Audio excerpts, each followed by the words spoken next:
So let's move into our programming for today. We're going to explore public funding, current trends, effective application strategies, equity and funding distribution, understanding eligibility criteria, and what funders prioritize. Let's dive into how to navigate these areas to maximize support for your initiatives. Each panel member will take about 8 to 10 minutes to present their portfolio and discuss eligibility requirements and strategies for success. We're going to try to stay on time so everybody can get the information here and your questions answered. So we'll be moderating the time as we go. You can put your questions in the chat, and after each panelist speaks, we're going to open it up for questions and discussion after each segment. So I'll introduce you to our first panel member, Brodie Fraser, with Activate Solutions. He's an expert grant writer and insights-driven business and strategic advisor and consultant. Thanks for being here today, Brodie. Take it away. My pleasure. Thank you. Okay, I'll do my best to keep it in time. I do see several of my clients on the call today, so hello to you guys. I know you've heard me go on and on about this before, but for those of you who don't know me, my name is Brodie Fraser. My business is Activate Solutions. We are a grant writing business founded in 2012 that focuses mainly on writing grants for festivals in Ottawa. We also do data collection and intercept surveys at festivals and events. So my target clients are festivals in Ottawa who don't have someone in-house with the skills or the background to compile or write an application, or festivals who do have someone with the skills, but that person doesn't have the time to do it. And the time commitment it takes to do these things cannot be understated. So diving right in. I'm going to share 5 of my top grant writing tips with you today. Tip number 1 may seem quite obvious coming from me. Hire a grant writer. My job is to make it as easy as possible on you and save you as much time as possible. Essentially boils down to 3 steps. We have an initial meeting to discuss your alignments with the program. You gather the necessary documentations and information, send it to me. I generate a draft. We have another meeting to fill the gaps, and I produce your final draft. So now, if you are deciding to go it alone, if you do have somebody in-house, that's great. So tip number 2, these are my tips for before you begin your application. So you've identified the program you want to apply for. First things first, are you eligible? Ensure that your organization or festival meets all of the eligibility requirements before investing any time in the grant writing process. And if you're not sure, ask. Next, the cornerstone of your application is going to be your budget. Everything in your application is anchored to your budget. So know your numbers up front. Knowing your numbers is essential. Yes, things can change a lot between the time when you submit your application and when the results are announced, but we can only work with the information we have today. So bear in mind, it is a proposal and things will likely change. So don't let details like that hold you up. Just put your best foot forward in that application. Finally, before you begin, it's important to realize that programs are becoming more and more competitive, many being what they're calling oversubscribed. I would call that not enough funding for the program, but anyway, which means even strong applications are now being denied funding. So it is more and more important to really set yourself above your competition, because at the end of the day, it is a competitive process. Having solid performance measurements and a good data collection methodology can give you that edge. How are you determining your attendance numbers? How do you know how many tourists were at your event? How do you know what your economic impact was? You need to be able to back these numbers up with evidence. So a strong methodology can make your application stand out. So all of that even before you start. Finally, you've gone through all these, you've checked all the checklists off. Yes, we're ready to go. Tip 3, start early.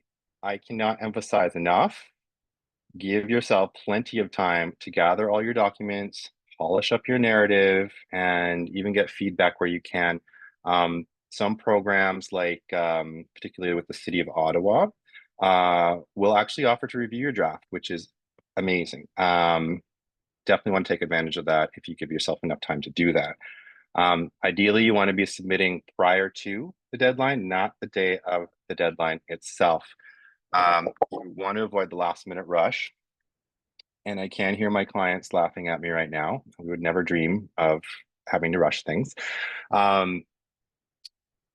Online submission portals, which is the main way things are submitted these days, are not flawless paragons of technology. They do crash, and they are most likely to crash on the day of submission. So submitting ahead of time is really key. Admittedly, it can be difficult to know exactly how much time you have with these things. We don't always know the time frame of certain grants before they launch, like Experience Ontario, for example. Yes, I'm naming names. Sorry, Louis.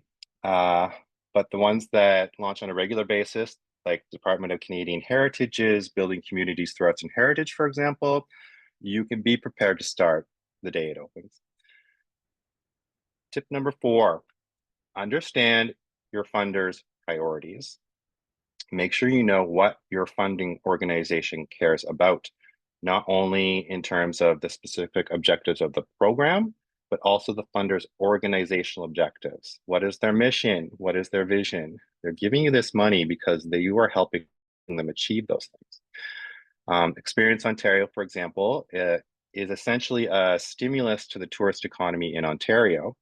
They care first and foremost about the number of tourists your event draws.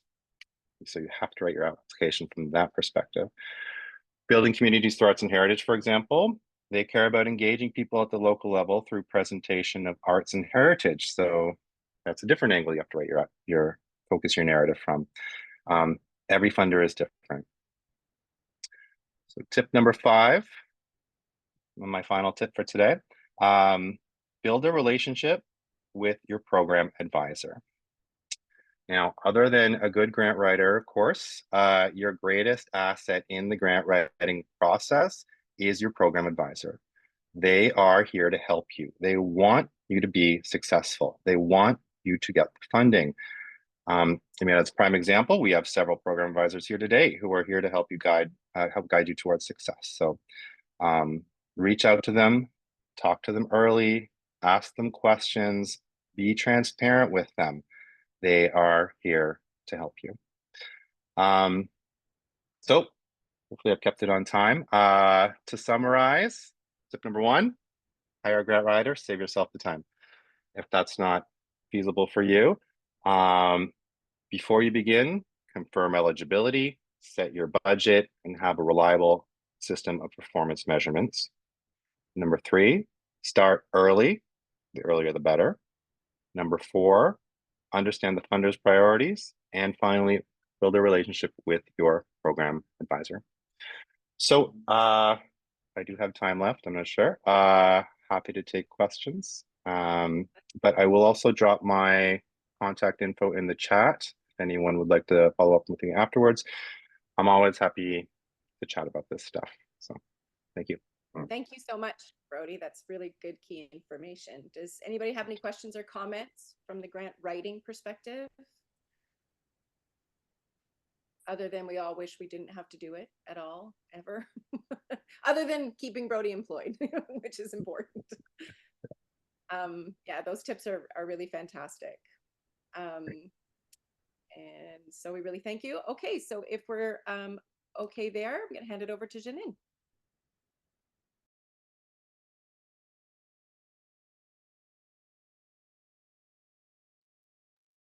Janine, just unmute. Janine, just unmute, yeah. So thank you, Brodie. I think I'll be in touch with you in the next little while, and if you could email me the 5 tips, that would be great, and I'll just put that in the summary that I'll send out to everybody in the coming days. Next up is Louis Bedard, and nice to see you, Louis. Louis is the Regional Development Advisor for the Ministry of Tourism, Culture and Gaming, and he's here to talk about the funds available through the ministry. So take it away, Louis. Thank you. Good to see you. Good afternoon, everyone. I just want to say first, I'm so sorry I came in late, but I had a meeting until 3, and then when I wanted to join, oh, we need to update the program. Ah, nice. Like it was perfect timing. So that's why I came in a bit late. So sorry about that. I missed part of Brodie's presentation.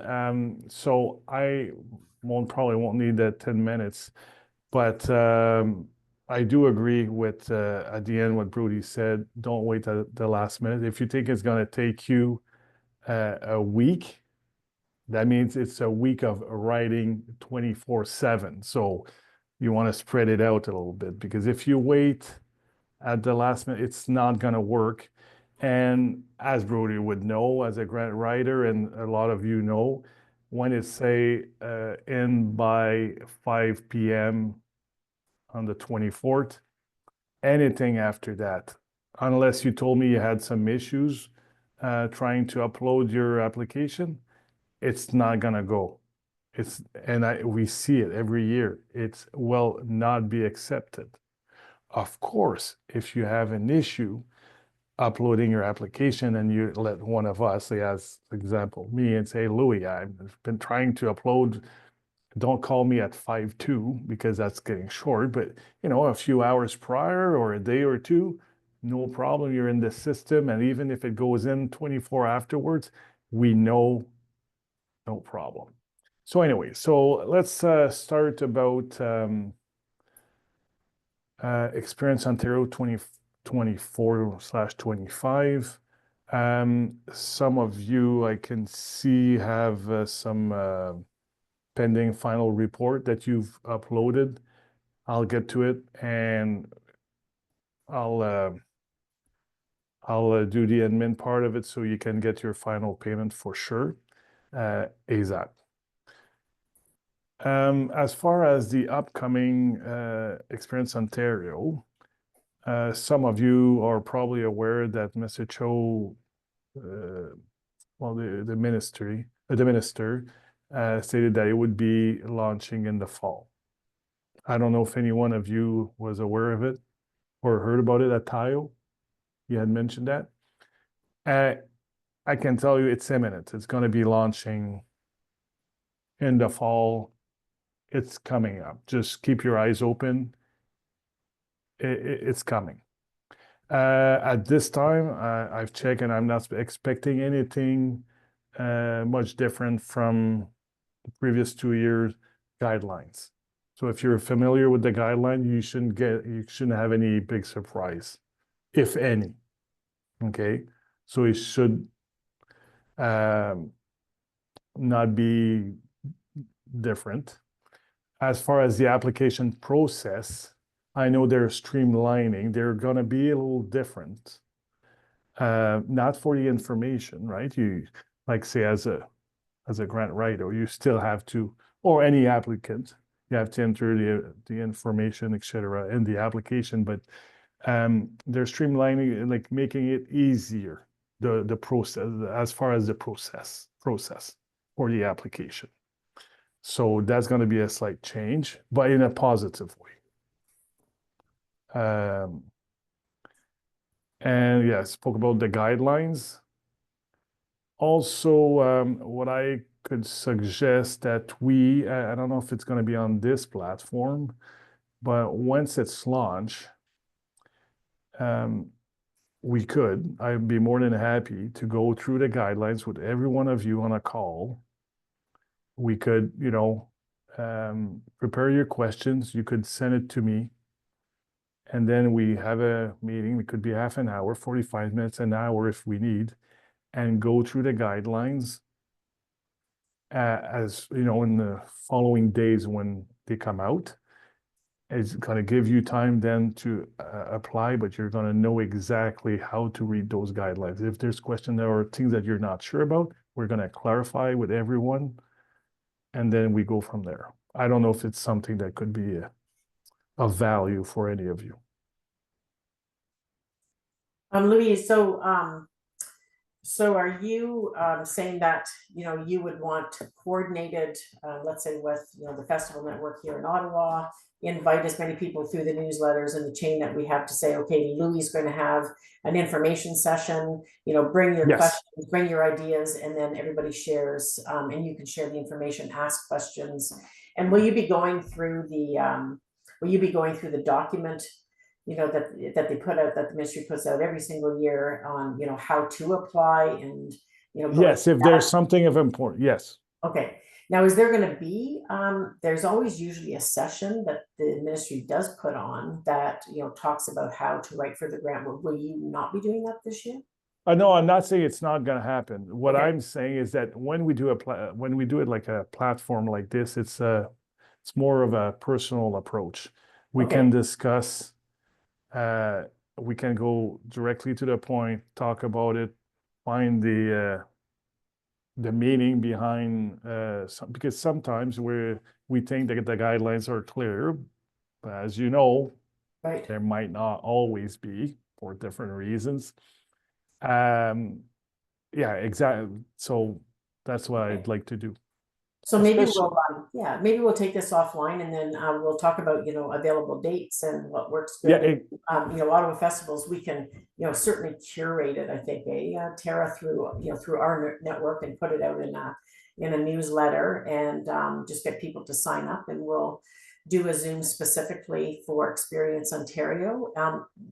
So you'd wait until the announcement came out, obviously? yes, because the guidelines are not available before then. Right, okay, So I would think that, you know, give it a few days for people to read the guidelines, right, and maybe they could get their, you know, we're gonna talk offline, like you and I, Okay. but they could send me their questions or can send to you, you send it me in advance. Then the following day we have that meeting, okay. right? And Yeah. we go from there. Yeah, that can easily be done, so, yeah, we'll I take it offline. and I wish I would have had that today, but I don't. It's like, yeah, I don't have that information yet. I mean, It is what it some is. some people think that we do, but no, honestly, I could go with the previous guidelines, but what if there's a change? Not going to do that. Does anybody have any questions to ask Louis or anything to add?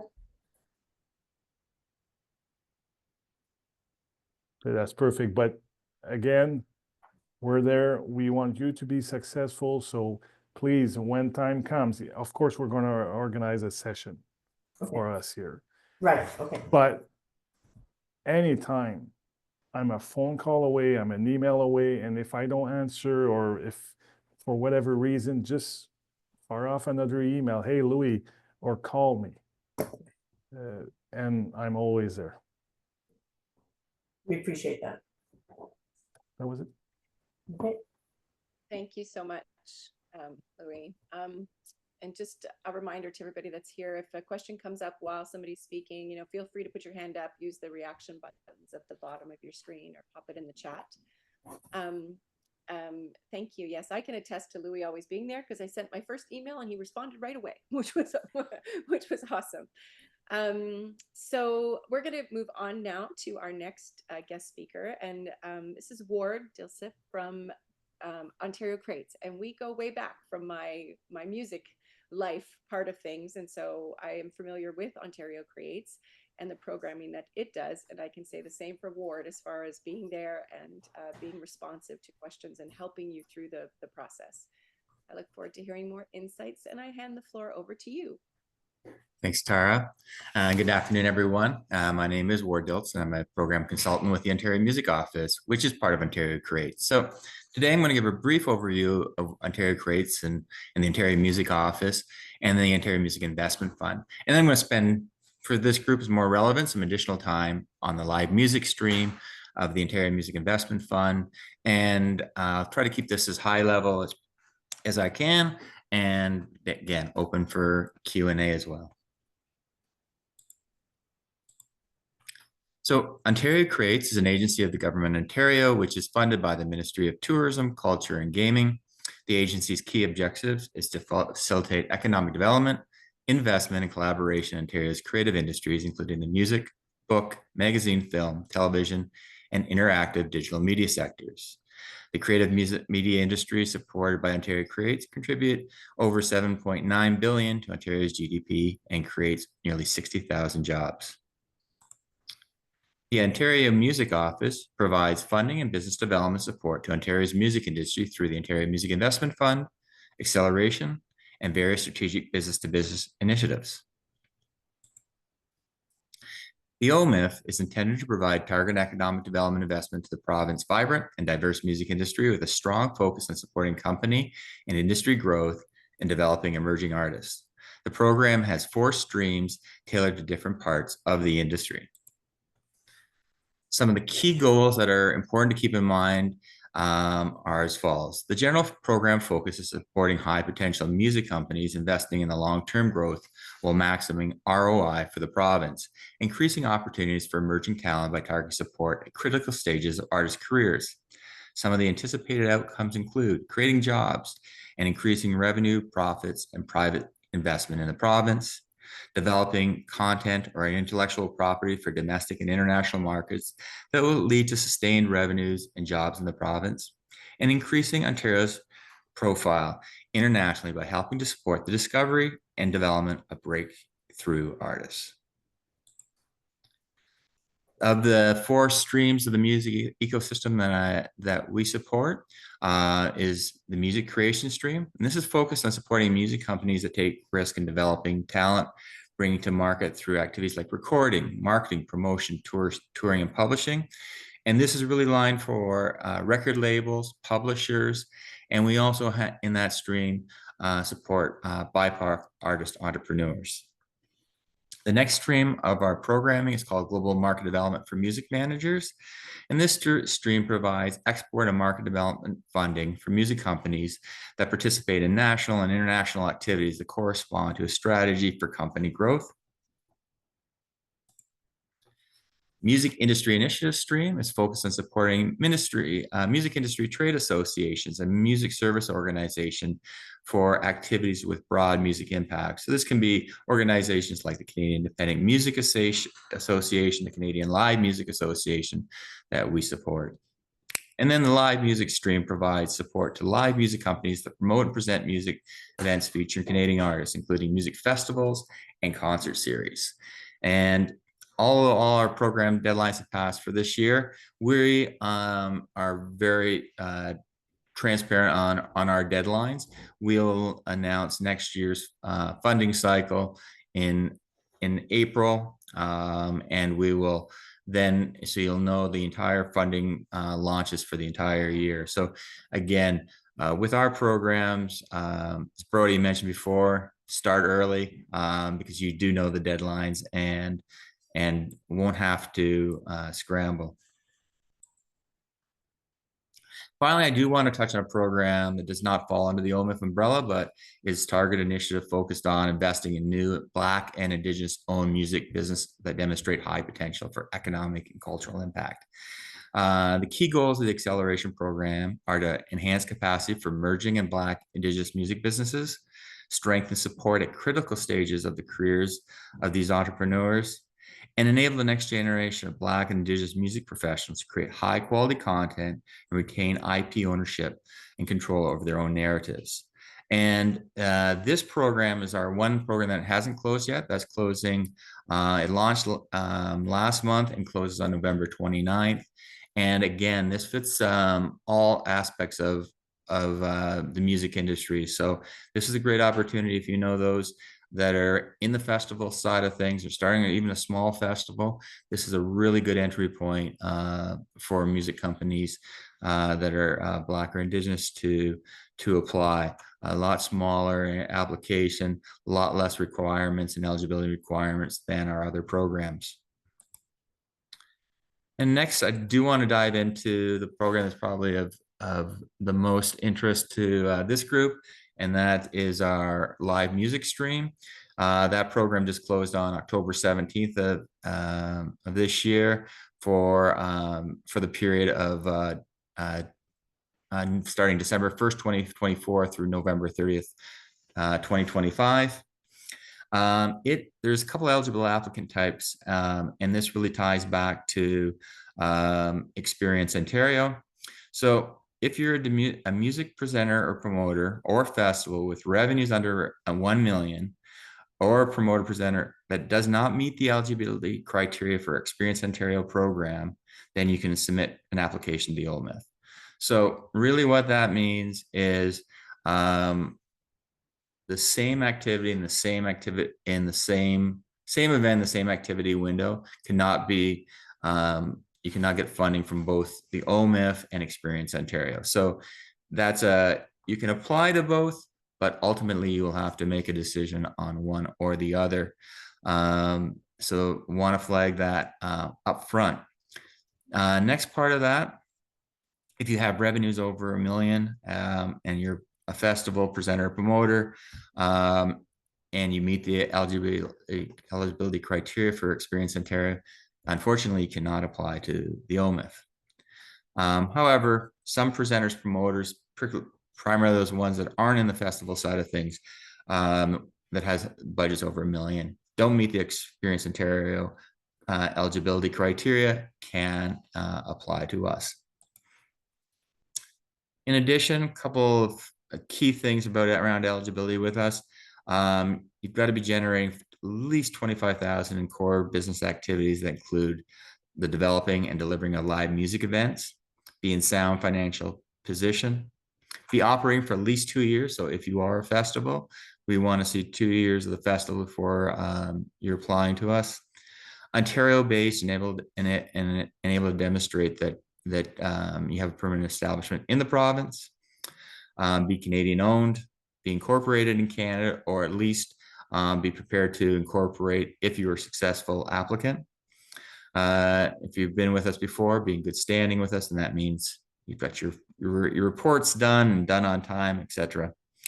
And this is the most important, and this is the one that we run to a lot with applicants, especially new applicants, is you must be a music company first and foremost.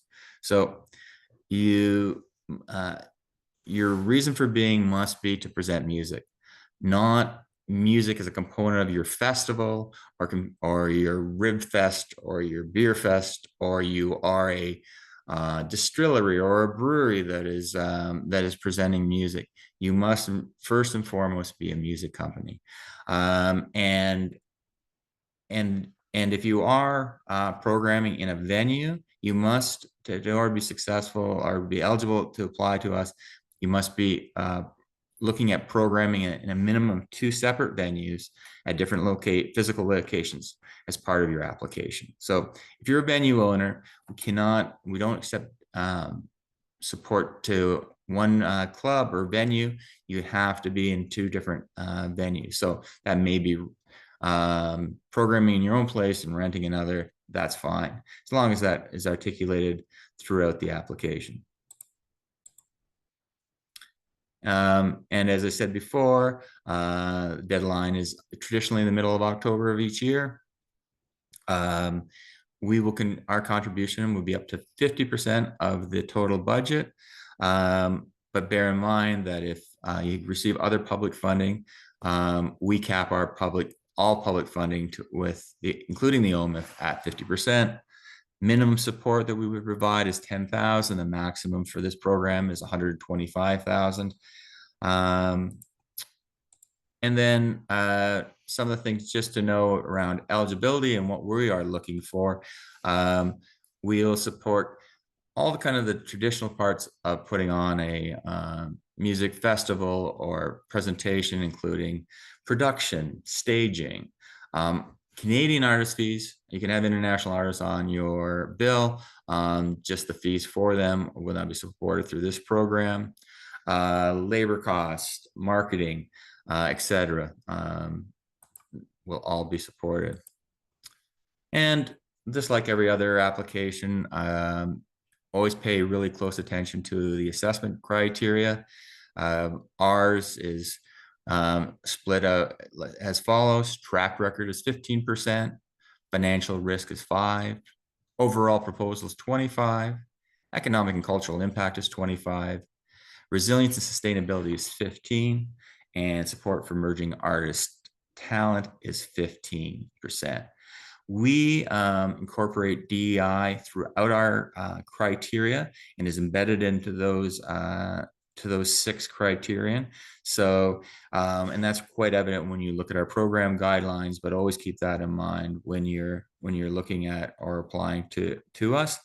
I know Brodie mentioned it, and so did Louis, but we're always open to talk to you in advance. Sometime we always do an information session that we record, and if you're not there to sit in person, always can see the recording, but reach out to us directly, especially if you're new. We want to hear from you. We don't want you to go through the whole process to be deemed ineligible. And lastly, I know Louis mentioned this, the deadline is the deadline. If it's 5 o'clock on the 17th, we don't want to see applications coming in after that fact. We always are there to help, both from the portal standpoint and questions that you may have in the process. But we don't want to see things coming in late and then have to be the bearer of bad news after the fact.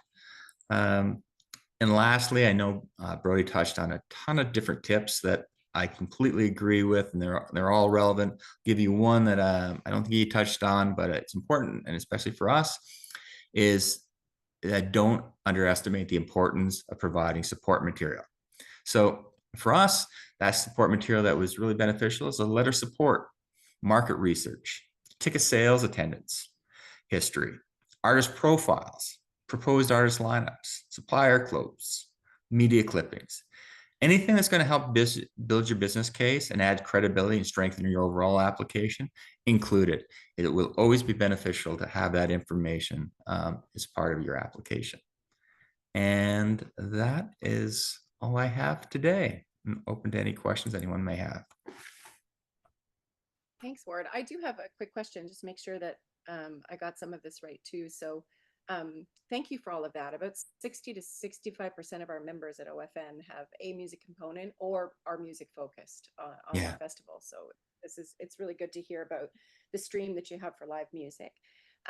So you mentioned that, so in mid-October it closes, but for the funding period of December 2025 to November 2026, when will it open? In April of 2025?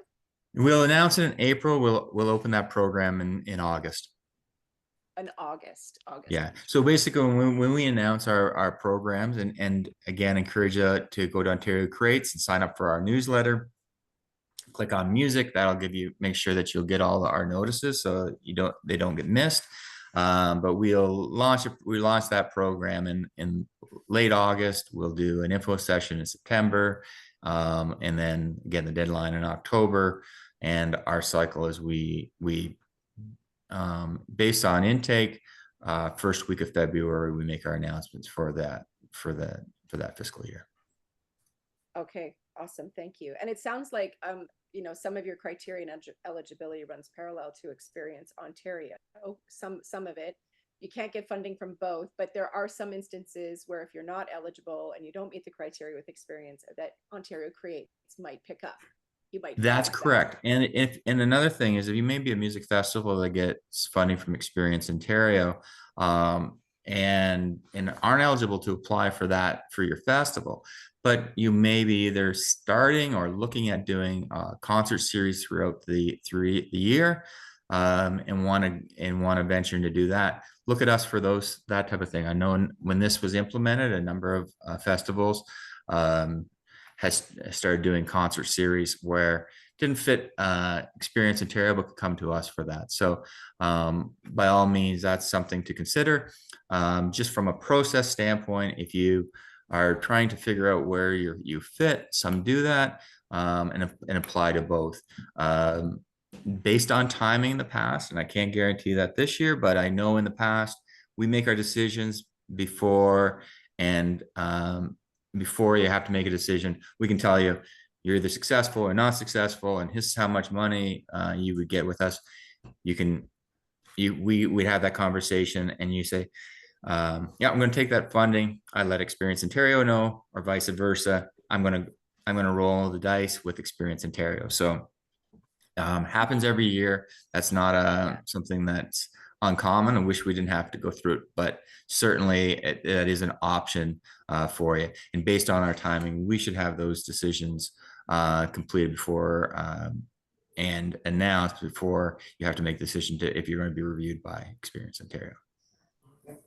And it's a little bit nuanced. Like that is, if you have any questions about that, I can happily explain that in greater detail. Yeah, it is. I'm definitely learning that. And that is all the nuances of it all. And it's not as simple as, hey, Ward, well, Louis is going to give me this much money. Can you match that or exceed it? Right. Yeah, it's the other way around. I go first. So I said, I can give you this much money. I have no idea how much Louis is going to give you because he's not going to even review it until you pull your application with us. So that's really the way it goes. So it's one of those where unfortunately, it puts the pressure back on the applicant to make that tough decision because you really only know the bird in hand. You don't know what the other is, but so that's something to always consider. But I think really important for us to articulate is you have to be that music festival first and foremost to apply. If you're not, you're just not going to get past the eligibility criteria. Even if you do a heavily music programming in your festival, this is really catered towards music presenters and promoters that's their primary focus. And like every program, our program is oversubscribed, and we're seeing more and more in the last couple of years coming out of the pandemic that much more heavy subscription to this program. And as we all know, and I think the last thing I would say to that, we all know and understand that even though our funding amount hasn't increased, the cost of doing business in the live and the festival business certainly has. So it's not lost on any of us on our side with that. Yeah. Well, thank you so much for those thoughts. Really appreciate you being here. Shannon? Thank you. Yes. Thanks for having me. Yes, thank you, Ward. That was really, really informative. I'd now like to welcome Adom Acheampong. She is with the Multi and Inter Arts and Community Engaged Arts Officer for the Ontario Arts Council. So thank you so much for being with us here, Adom, and please take it away. Hi, thanks everyone for having me. It's really interesting to hear from other funders across the province as well. My name is Adom Acheampong. My pronouns are she and her, and I am the Multi and Inter Arts and Community Engaged Arts Officer here at the Ontario Arts Council. So for folks who aren't aware, the OAC, we're an agency that operates at an arm's length from the Ministry of Tourism, Culture and Gaming. The OAC's grants and services to professional Ontario-based artists and arts organizations support arts education, Indigenous arts, community arts, craft, dance, Francophone arts, literature, multi-arts, and theater, and quite other few disciplines as well. I'm here to talk about primarily the Multi and Inter Arts program, but there's a lot of avenues for folks who are presenting festivals across the province or in Ottawa specifically to access funds to support their festivals.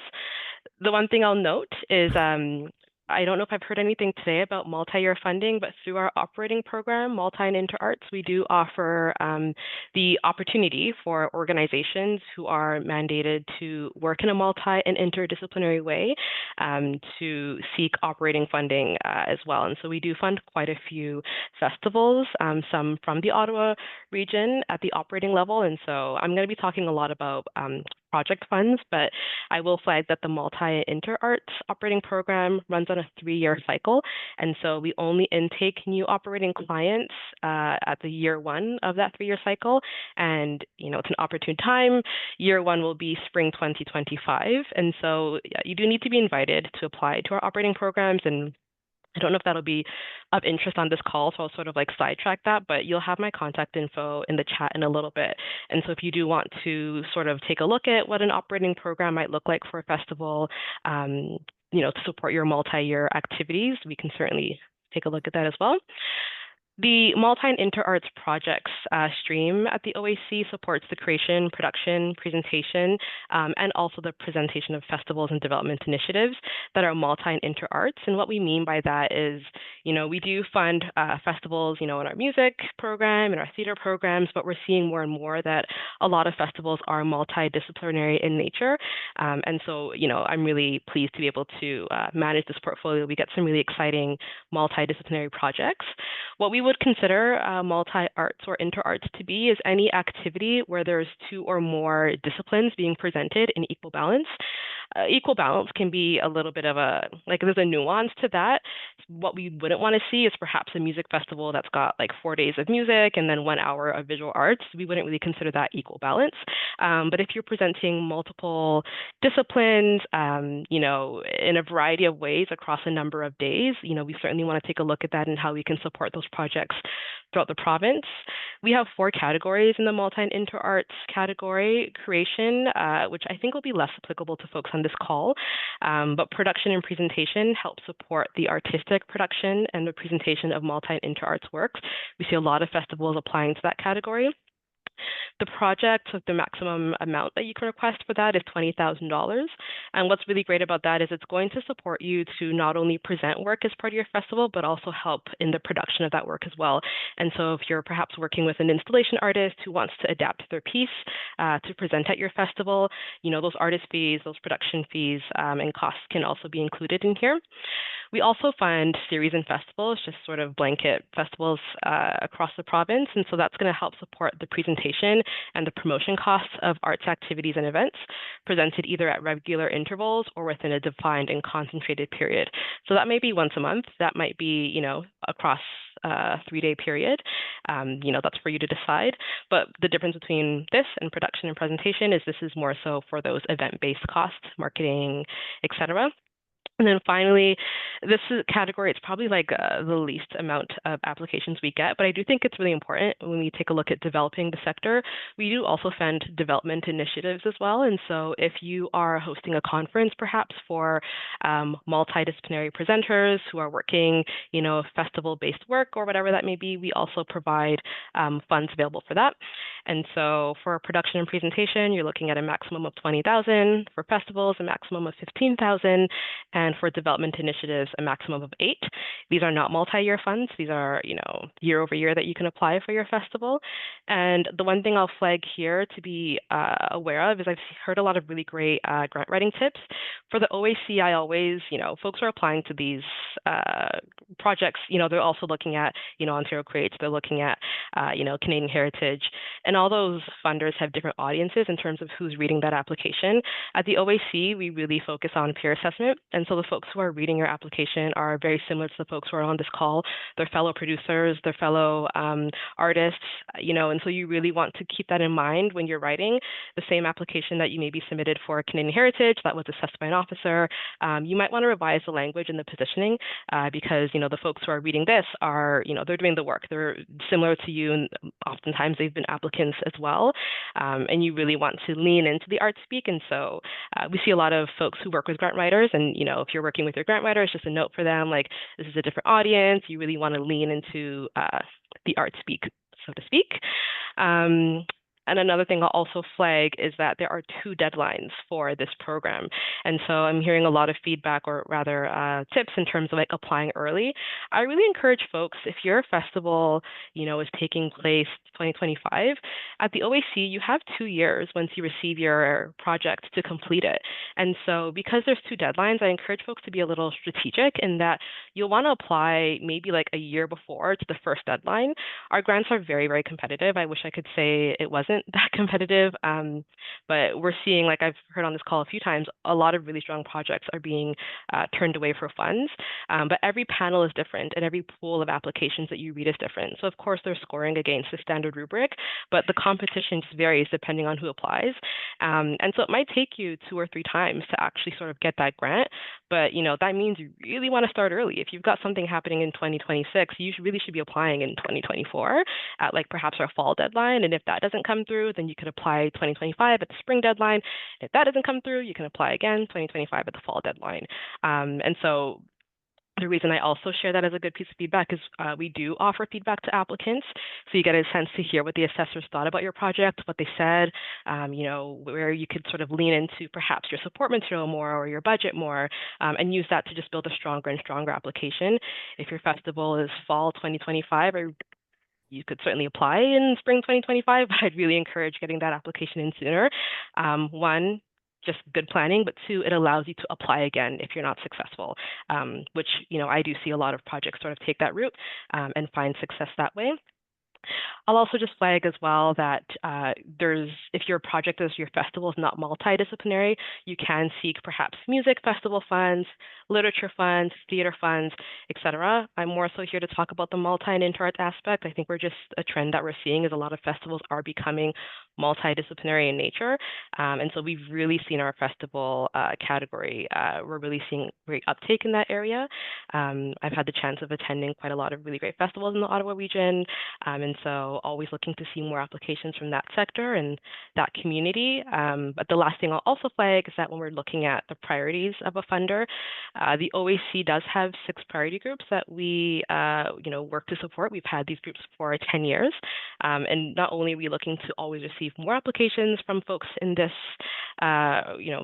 priority group designation, but we're going to want to know in your application how your festival, if it is, supporting these 6 priority groups. And so as an applicant, you may not identify as one of these priority groups, but, are you supporting them with outreach or, discounted tickets, whatever that may be. The groups are artists of color, deaf and disability, or artists with disabilities, Francophone artists. We see a lot of that coming from the Ottawa region, Indigenous artists, new generation artists, and those are folks who are 18 to 30, and artists living in regions outside of Toronto. So anyone who doesn't have an M postal code. And so if you're working with any one of the artists in that group, or you're looking to really perhaps platform Indigenous artists for your iteration of your festival, you really want to make that clear so that assessors reading your application can understand that and then help to better assess your application. The other last thing I'll note is, you want to really not underestimate the value of support material. I heard that today, and I want to echo that again. One, you are applying to artists, and artists are going to want to see great work. But two, we get upwards of like 200 applications per deadline, and we actually ask our assessors to read all those applications. And so I'm not going to pretend as if fatigue isn't a thing. We give them a lot of time to do so, but they really get excited when they see strong support material, strong videos, strong cases for support, strong examples of revenue that you've had in the past. Not only does that support your application, but it really helps your application to resonate with the artists who are reading it as well. So I'm going to put a few resources in the chat, and I believe they'll probably be circulated at the end of this call. But if anyone has any questions, always happy to receive them.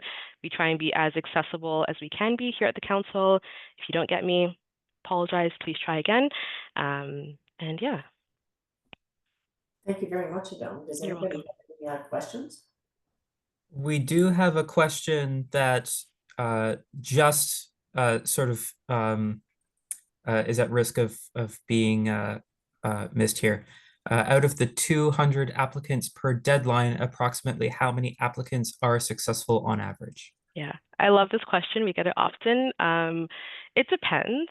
Our success rate is currently sitting at about 20%. It's not ideal. It's a number that I tend to share on feedback calls to sort of contextualize why someone's grant might not have been successful. So when I say 20% is usually successful, that means 80% usually are not, which is quite a significant number.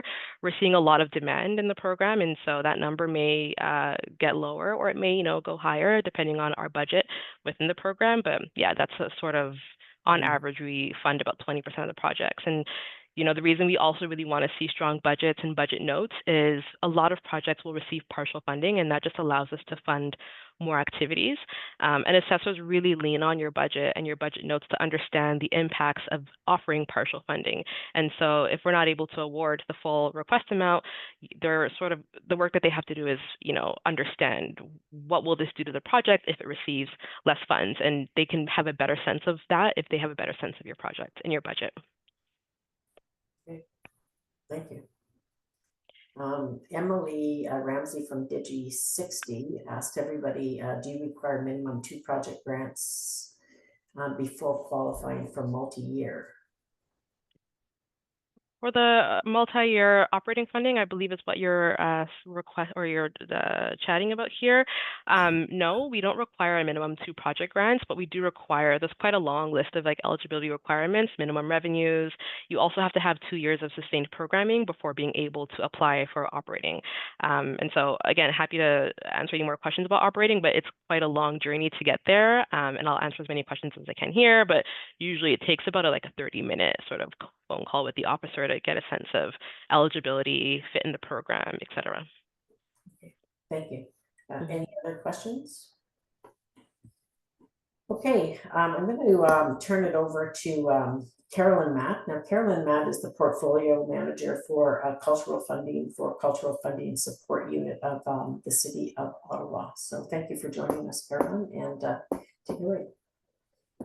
Yeah, thank you. I just posted 2 links in the chat that you can peruse later on, but the City of Ottawa manages 17 funding and awards programs. We are the main funder for culture at the City of Ottawa, so it's not like in other municipalities where there's an arm's length arts council that fulfills that function. For us, it's all done internally at the municipality.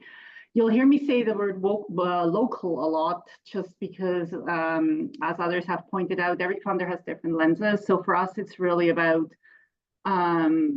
promoting local culture, investing in local organizations, artists, and cultural workers, ensuring that local residents have access to culture, and so on. So when we talk about eligibility, again, that comes up a lot. We fund festivals and events through a number of programs, and I'll highlight the most common ones. But again, for a quick overview of the programs, their objectives, just visit our website that I put the link in. And I also put the link in for the cultural funding summary report that just lists all of our programs. You'll see the types of organizations that have received funding through each one of the programs. You'll see who the assessors are that look at these funding applications. Like at the Ontario Arts Council, we are a competitive, application-based and peer-assessed funder. So all of the applications are reviewed and funding recommendations are made by a jury of peers. And I'll return to that when I talk a little bit about, grant writing do's and don'ts and so on. But most things have already been mentioned, so it's nice to come at the end of this. As our name suggests, our mandate is to support festivals and events with an arts, heritage, or cultural mandate. So we are limited in terms of what we can support.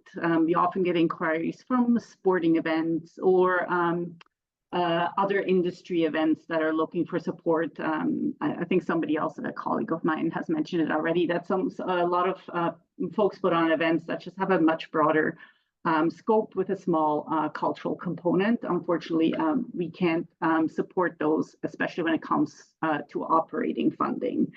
Support available ranges from project funding to 3-year operating funding in our programs.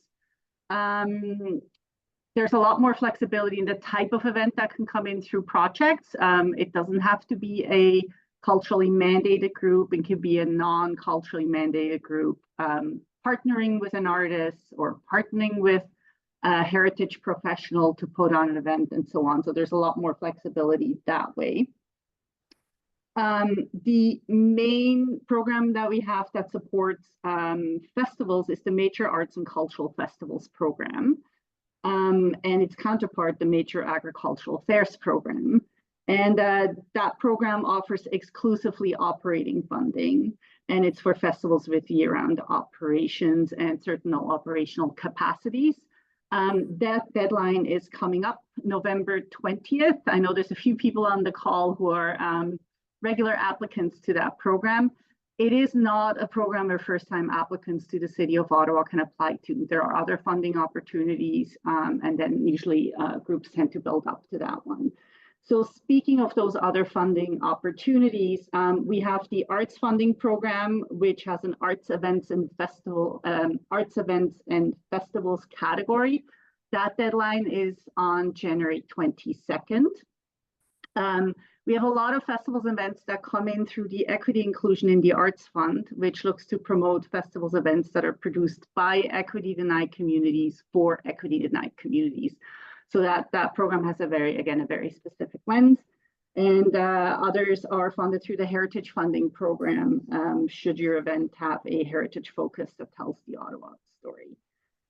There are also 2 project-based programs that are available for festivals. The Capacity Building Program, which provides support for strategic work to increase an organization's capacity. So think marketing plans, strategic plans, and so on.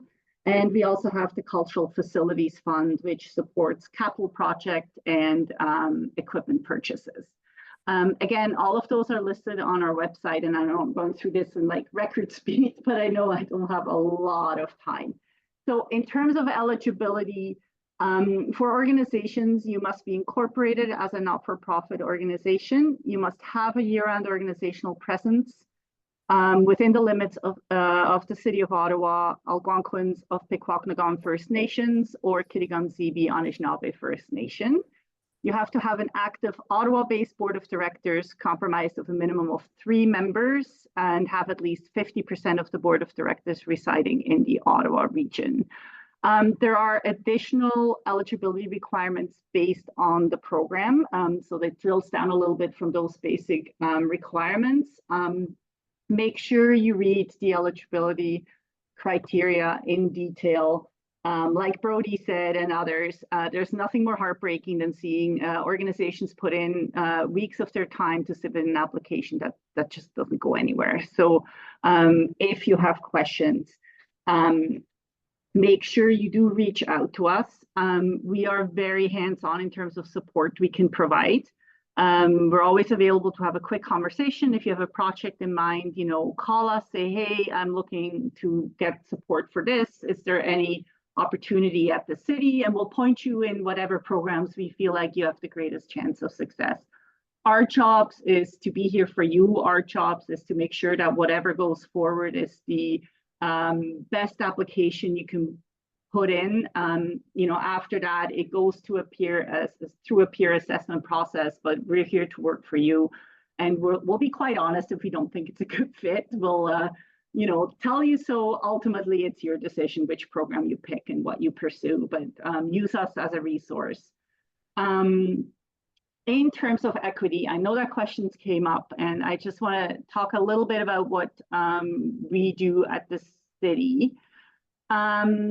I'll reference some of the work we've just completed as part of a comprehensive cultural funding framework review, and that's a whole other topic. But first of all, expectation now is on the part of a juror that your organization is relevant to the community you're situated in. So the expectation is that you have programming, that you have governance, board, staff that are reflective of your community. At this point, we're past where jurors will just look at and, we have an equity and diversity strategy. It's now at a point where they want to see actions. And again, they are your peers. They know what your realities are in terms of the issues that you're facing. But we're down the road far enough that now what they want to see is, how are you implementing this? What steps are you taking? And it's not just, it's meaningful actions. It's making a concerted effort to do so. And if your organization is not, that far down this road, make sure you catch up, because it is getting more and more competitive. There are expectations on behalf of funders and jurors that this work is being done.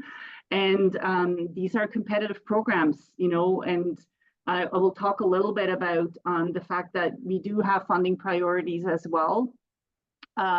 We do have programs. So we have done a lot of work in terms of, addressing some of the historical funding inequities that we have caused in our programs as they were for 20 years. We hope that the new framework that will go forward to council in, February of 2025 will provide more equal access to funding opportunities for everyone. So it's not about disadvantaging those who currently are being funded, but it's about providing access. It's about providing an equal playing field for all. We've done a lot of work in existing programs already to achieve that. So we have programs that are specifically designed to be access points for equity denied applicants. So if you're a festival that is, governed by an equity denied community, that is putting on programming that is specifically targeting your community, there are programs for that. And they're a vehicle to prioritize funds. They're a vehicle to close gaps faster than we can do in our regular programs. And these programs were designed with the community, for the community, and have proven extremely successful in attracting new applicants to our programs. And some of the strategies that were used to accomplish that, and I'm going to have to give kudos to the Equity Inclusion Committee that we've worked with that has guided us in this work. It's about prioritized funding. It's still about standalone programs that target specifically equity denied communities. It's about more flexible eligibility requirements. So for example, in our diversity, equity and inclusion in the arts fund, individuals can actually apply for projects. So we know in a lot of equity denied communities, there are individuals that are key connector and key instigator in terms of presenting cultural activities for that community.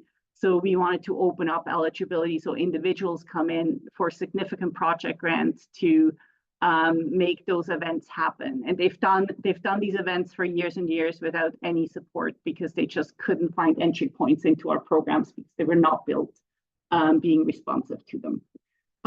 We've done a plain language review in some of our programs. We're ensuring that we're giving equal platforms to non-European centered artistic forms and cultural expressions. We provide application support. So if you're an Indigenous or equity denied applicant, we will provide additional support. We have accessible and different ways to submit applications to remove some of the barriers that we have been made aware of. And we focus in all of these programs on outreach. It's about going into the community. It's about getting the word out about these opportunities. It's about providing the kind of support necessary to get folks through the application process, which can be very, very daunting. And lastly, about the application strategies, and I'm going to repeat what my colleagues have already said, so bear with me.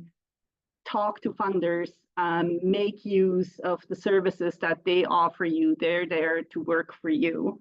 Read the guidelines carefully and pay special attention to assessment criteria. In our case, that focuses on merit, community impact, and financial and organizational viabilities. So the importance of a good budget, a detailed budget with budget notes if you need to provide it. The importance of support materials have already been mentioned twice, so I'm not even going to go into that. Ask for feedback.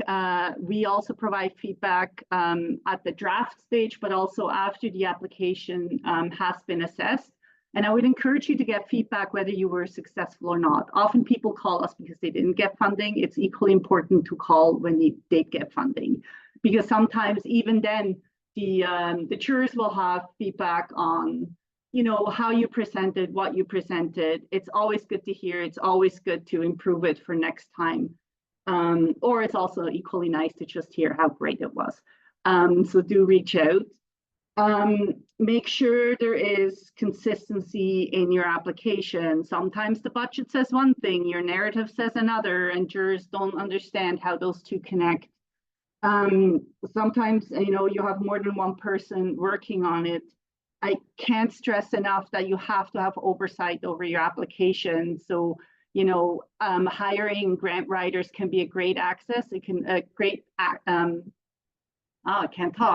can be a great asset, but it can also be detrimental to an organization.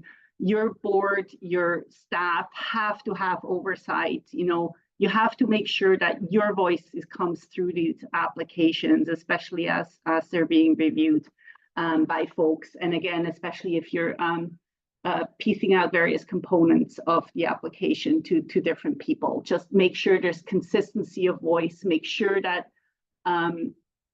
your organization's identity comes through loud and clear in the application, because that's what the jury wants to read. They want to really understand what it is you do. They want to have enough details to know what you do. They want to like buy into it. It's about, you know, telling your story, telling them why it's important, and in our case, why it's important to Ottawa.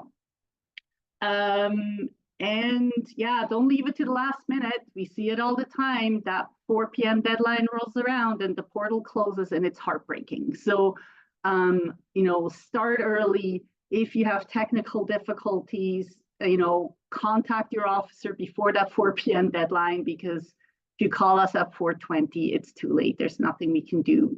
Like everybody else, it's the one firm deadline that you need to hit. And that's it. Yeah, happy to answer any questions you may have. Thank you so much, Carolyn. And I can attest to how helpful you've been in my new role here, OFN, getting up to speed on the funding and our relationship with the city. So, you know, all of the people who've spoken, and we're about to close up with our last guest, you know, are there to really be helpful, you know, so, and they've all said the same thing. Our doors open, contact us. We want to help you. And so we encourage everybody to do that. Thank you, Carolyn. And so rounding out our headline act today is Traci Despatis from the Ottawa Tourism. And she's going to give you some words of wisdom from her perspective. Great, thank you. First of all, thank you to all the, to OFN. Thank you to all my fellow funding programs. And I'm going to share my screen here. Oh, hopefully I can find, there it is, my presentation. So as long as everyone can see and hear this, hello, bonjour. Oh, is it going to let me switch my screen? Apologies. Here we go. All right, so just to give you guys a bit of background here, for those who may or may not know about Ottawa Tourism, we're a non-for-profit organization. We have been around for over 50 years. We promote Ottawa on a regional, national, and international stage. And we are also funded by the municipal accommodation tax, which is the hotel tax on every room night in our destination. Give a bit of background. Obviously, we welcomed almost 10 million visitors in 2023 with a total spend of 2.6 billion. We sort of have a breakdown of what our demographic is that we sort of see, mostly domestic, coming from elsewhere in Canada.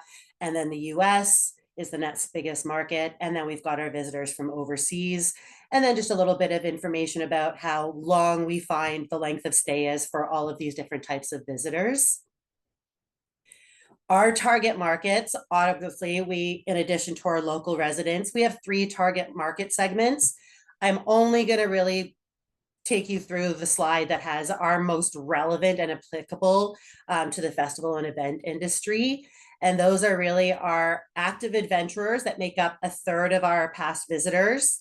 They're interested in sports, health, fitness activities, engaging with nature. We really find that it's a great position for us to really position ourselves as one of the most active cities. We also have our sophisticated explorer, which is really where the festival industry comes into play. 20% of past visitors. They are, you know, more likely to enjoy the sightseeing, cultural attractions. They tend to be older than other segments.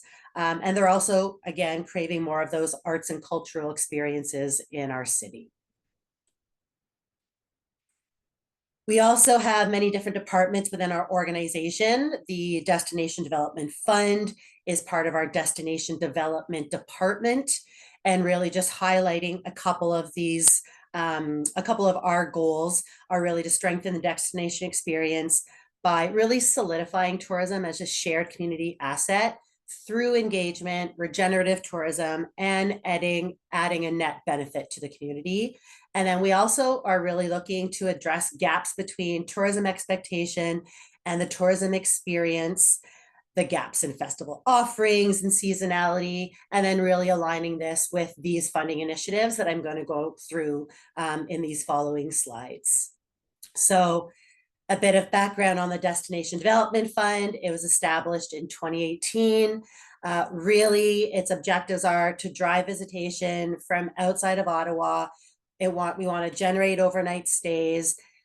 Any projects that we support really need to be anchored in quantitative and qualitative insights about its customers and really responding to their needs. We really want to create a memorable experience that is unique to Ottawa and authentic and can't be found elsewhere.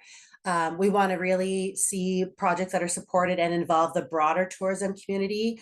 And really, we want to develop experiences that match Ottawa Tourism's priority areas for expansion.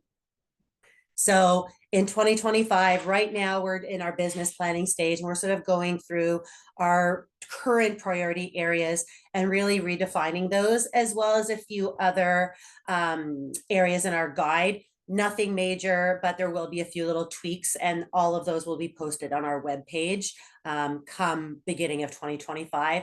But really for 2025, we're looking at sustainability initiatives, accessibility initiatives. We had a really successful pilot of our Tourism Accessibility Fund in April. So we are looking to have that be part of our regular sort of intake in the future Destination Development Fund projects that we look to support. Indigenous, shoulder season, really aligning with Destination Canada. And we've got a link to sort of what they identify, but it's really winter and then late fall. And then downtown revitalization. Now, question that I get every time I have a conversation is, how is the Destination Development Fund funded? It is essentially funded by the 5% municipal accommodation tax that's collected on all hotel night stays, and all eligible projects must really drive new overnight visitation in order to continue to replenish this funding pot. Destination Development Fund overview. I'm just going to quickly take you guys through this. Essentially, there's 4 main objectives. All projects must take into consideration. There are 5 different project streams, one of which is the festival and event project stream, which I'm going to focus most of this time and presentation on. 5 priority areas. Like I said, the priority areas for 2025 are going to be changed a little bit from the existing ones that we've had since the fund launched.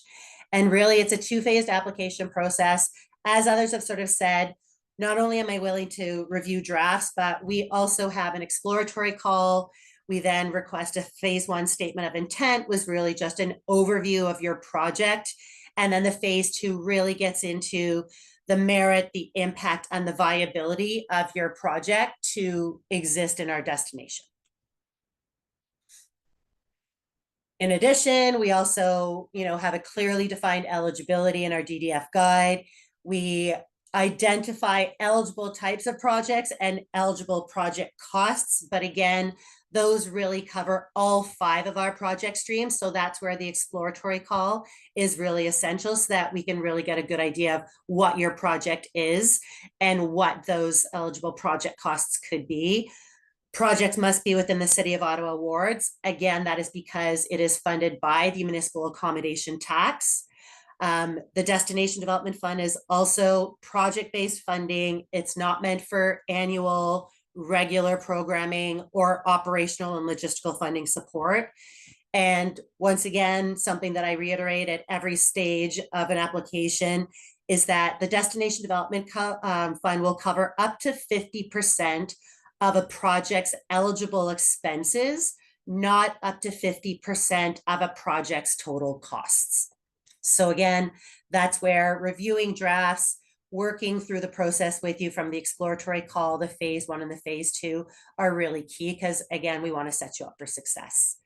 To date, our Destination Development Department, which includes our Destination Development Fund, as well as other funding programs that we delivered through FedDev Ontario during the pandemic, which was our Tourism Relief and Investment Program, as well as our Tourism Relief Fund, as well as other sort of one-off funding programs. We've really supported 200 plus projects since 2018. So really proud of that. Again, just a quick overview of all the different Destination Development Fund project streams. And then creation and expansion of festivals and events is the one that pertains to this group. So obviously festivals have to be open to the general public. New festivals and events can apply for pilot or one-time funding support. And then established festivals and events can apply if they're looking to add something new and innovative that they haven't offered in any previous edition, that's going to attract a new audience and demographic, and that's going to continue on as a regular part of their ongoing year 2, year 3 programs. As we were talking about, there are intake periods, and the reason why there are intake periods for this funding stream is because there are 4 other project streams that have open intake periods. And we also, for the projects, know that with other funding programs, we want to see other sources of funding in our funding applications. So we really want to encourage these intake periods. It's not a March 28th, 2025, 4 p.m., but you'll need to have had an exploratory call and be pretty close to completing that process by these intake periods. Will I ever say no to a really great idea that someone has that they're ready to hit go on? No, but again, we need to have that exploratory call, and you really need to be prepared to be able to submit and expedite that funding process pretty quickly. These intake periods, since its inception in 2018, are always going to be for festivals that occur between May and August, end of March, in and around the 28th to the 30th. Any events that are scheduled between September and December, it's always going to be towards the end of May. January through April, always going to be that you have to complete this process by the end of September. Oh, apologies. So just to let you guys sort of know, since 2018, we've really supported almost $2 million worth in the industry. Here's a list of some of the festivals. It's not a complete list, but it sort of gives you a few of the highlights. As you can see, there are some that came for year 1 funding that were then wanting to build on what had been really successful in year 1 and received year 2 funding. There were some that came to us in year 1. They weren't quite ready, but then they came back to us in year 2 and we were able to fund them in year 2. So this is really just giving you a snapshot of some of the successful festivals, some of which I see are on this call, that have received some funding from us. Again, here's sort of a second page.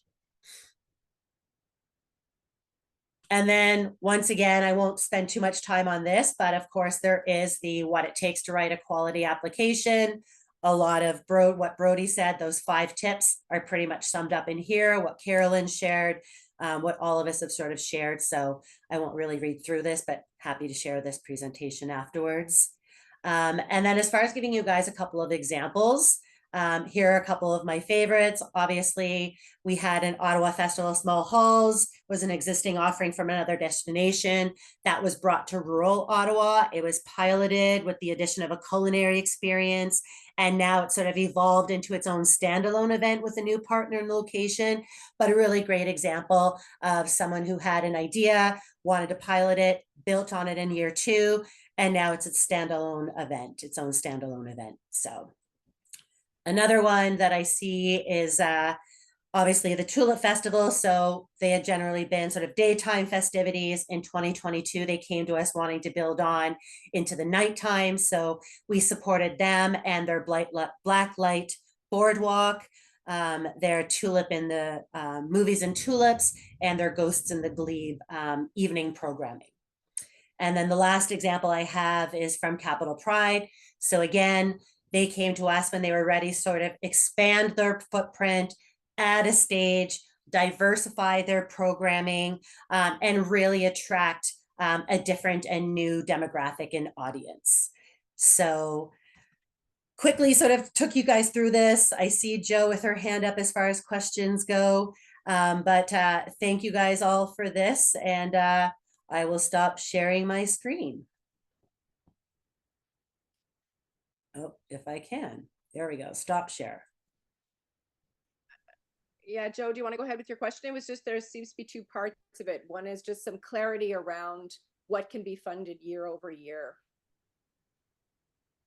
As far as what can be funded year over year, again, if someone pilots something and then is building on it and diversifying it, that's something that can be eligible for year 2 funding. As far as multi-year funding, we do look at multi-year funding, but again, it depends on the project. Happy to always take those calls offline. Always here to, I'll share my contact information as well. So always happy to have those discussions. Okay, great, great, because the question was related to an example that you brought up, which was the Blacklight Boardwalk, which is awesome. So Joe, feel free to take that offline with Traci and have more conversation. I'm just conscious of time. We did pretty good. We're only 10 minutes over, which is not bad because these things can really take on their own life. So I just want to thank everybody for being here, making the time. And thank you to Janine for organizing all of this and for Michael for co-hosting and helping. At OFN, we're committed to ongoing industry calls like this for education and networking and just empowering people in the space that you're all in to bring your visions to life and to connect you with the people that can help you do that, which is our funders. We know this activity is stressful. It's really stressful for everybody. And we're in a space that's perpetually in a reactive state, which can be really, really stressful. But I heard today, a lot of just really good people working on the other side that are just really there to help you navigate the system within the limitations that it allows to try to help make that process less painful, if that's possible. So thank you again to everybody. There will be a recording available. We'll send a follow-up email with that recording. There's contact information in the chat, but if you missed it and need it, please reach out to me, Tara at ottawafestivals.ca at any time. Thank you again to my team and have a great day, everybody. Thanks, everybody.